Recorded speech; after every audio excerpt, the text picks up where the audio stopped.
BTS spent an entire decade building the most bulletproof, morally pristine brand in global pop history. They addressed the United Nations. They positioned themselves as safe champions for a predominantly female audience. But in less than 48 hours, that billion-dollar halo effect ran straight into a wall. The group managed to trigger two back-to-back controversies that have the internet locked in pure chaos. An aggressive corporate push into generative AI, followed immediately by social media posts co-signing Chris Brown. The real story here is not just the backlash from critics. It is the massive, undeniable rupture happening inside their own fandom. Across Reddit, X, and Weverse, longtime supporters are openly rejecting the usual PR defenses and calling out what they see as glaring corporate hypocrisy. How did the world's most carefully managed boy band walk directly into the exact two minefields their core demographic cares about most? Let's look at the receipts. Welcome back to the channel.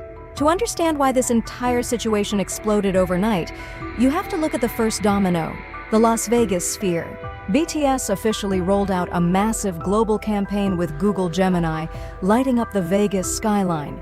Normally, seeing your favorites take over an iconic landmark is an undisputed win. But this time the reaction was immediate, full-blown outrage. The contradiction was just too loud to ignore. Only months earlier at the Apex CEO Summit, RM stood on a global stage, giving a keynote that urged the world to protect human creators and invest in authentic artistic labor. Fast forward to right now, and all 7 members are actively fronting a corporate campaign for the exact generative tech that creative communities argue devalues human work and drains environmental resources. Behind the scenes, industry reports and corporate filings show this Sphere ad is not just a one-off gig. Hybe has been aggressively embedding generative AI into its business model, creating a direct clash with RM's public statements. As one top Reddit comment put it, when your entire brand is built on empowering human creativity, selling digital replacement tools on the world's largest screen does not look like innovation. It looks like complete corporate detachment. That disconnect triggered an immediate revolt inside the fanbase. The tag Army Against AI took over timelines, packed with longtime listeners explaining why this partnership felt like a complete betrayal. This was not just people venting in comment sections. It turned into an organized internal boycott across X and Reddit, with several major fan hubs and update accounts straight up pausing operations or shutting down completely. For over a decade, the narrative around BTS has rested on handcrafted lyricism, raw vulnerability, and pure authenticity. Watching commercial spots where an automated tool is sold as an inspiring creative partner shattered that image. The critique was sharp and direct. Multimillionaires with zero financial risk should be the last people lending their cultural credibility to normalize generative scraping. It was not about fearing technology. It was about watching a group trade its hard-earned moral standing for a massive tech check. At what point does a message of artistic integrity turn into just another marketing angle when massive tech contracts are on the table? It really makes you question where that line actually sits when real commercial money enters the room. The community was already at a breaking point over this campaign, but nobody expected what was coming next. Just as the backlash over the AI deal peaked, a second controversy hit that completely eclipsed the tech discourse. Footage and photos started circulating across feeds showing band members hanging out, hugging, and celebrating Chris Brown. We are talking explicit social media posts, direct tags, and Instagram live sessions openly vibing to his catalog. For a massive chunk of their audience, this was an instant red flag. The internet has thoroughly documented Chris Brown's decades of legal violence, domestic abuse charges, and relentless industry scandals. Watching members of a group that built a billion-dollar platform on female empowerment and emotional safety willingly share space, take photos, and promote someone with that specific public record felt surreal.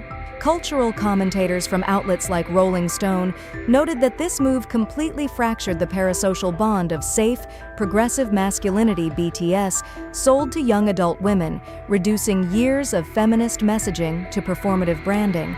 The mood shifted instantly from an ethical debate about AI to a visceral sense of personal betrayal.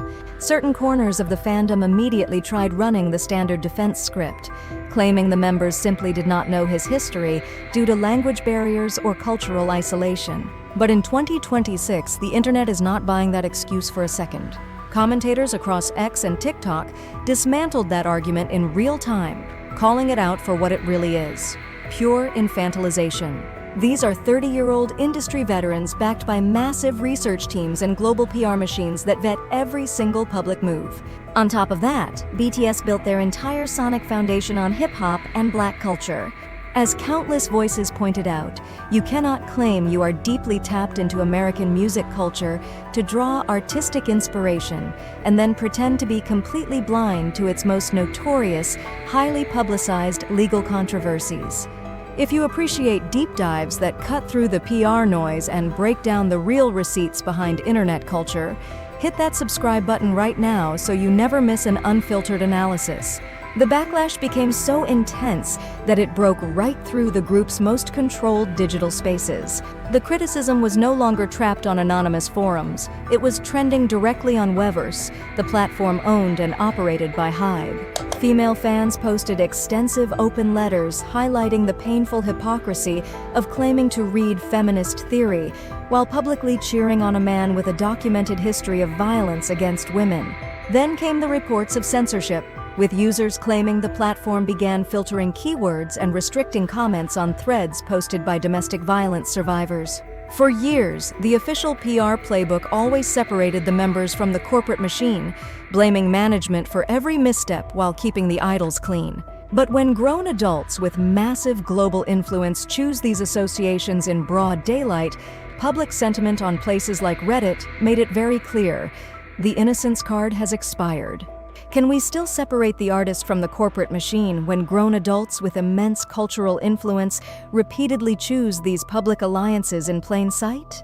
Seeing how differently longtime supporters are processing this specific silence says everything about where the fandom is right now. This double scandal blew the door wide open for people to re-examine years of corporate choices. Audiences started pulling up other controversial creative links, like handing 5 production credits to Diplo, despite his own extensive history of misconduct allegations. Fans revisited the ongoing commercial deals with corporate giants like McDonald's in the middle of active global boycotts, placing those commercial paydays right next to their high-profile UNICEF ambassadorships. Despite negative sentiment metrics in North America hitting historic records, big hit music broke its usual routine of stepping in with damage control, choosing complete radio silence in hopes that the algorithm would simply bury the story. When you lay all these receipts out side by side, a clear pattern takes shape. This is no longer about isolated PR slip-ups. It is the undeniable friction between a carefully curated, socially conscious brand and the cold commercial drive to maximize corporate profits at every opportunity. By the time the dust settled across the news cycle, the illusion of moral perfection was thoroughly dismantled. The public saw that the messaging of empathy, authenticity, and female safety worked wonders as a marketing strategy, but crumbled the second massive corporate checks or celebrity clout came into play. The whole rollout exposed the transactional reality of modern pop stardom. No matter how many speeches you give on global stages about protecting human creativity or doing the right thing, commercial priorities will always take the front seat. The internet was left looking at the stark divide between an immaculate brand image and actual real-world actions. As the conversation moves forward, it leaves behind a much heavier question about where the line between blind fan loyalty and personal accountability actually gets drawn. The halo effect is officially gone. Pop stardom at this level is not a moral crusade. It is a billion-dollar business where conscious branding only lasts until a bigger corporate check clears. If you want more unfiltered deep dives that hold internet culture accountable, make sure to like and subscribe right now. Because when the very audience you spent 10 years empowering starts holding up the mirror, silence is the loudest answer you can give. Did BTS simply outgrow their own moral narrative?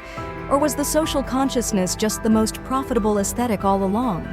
Drop your thoughts down below, and I will see you in the next one.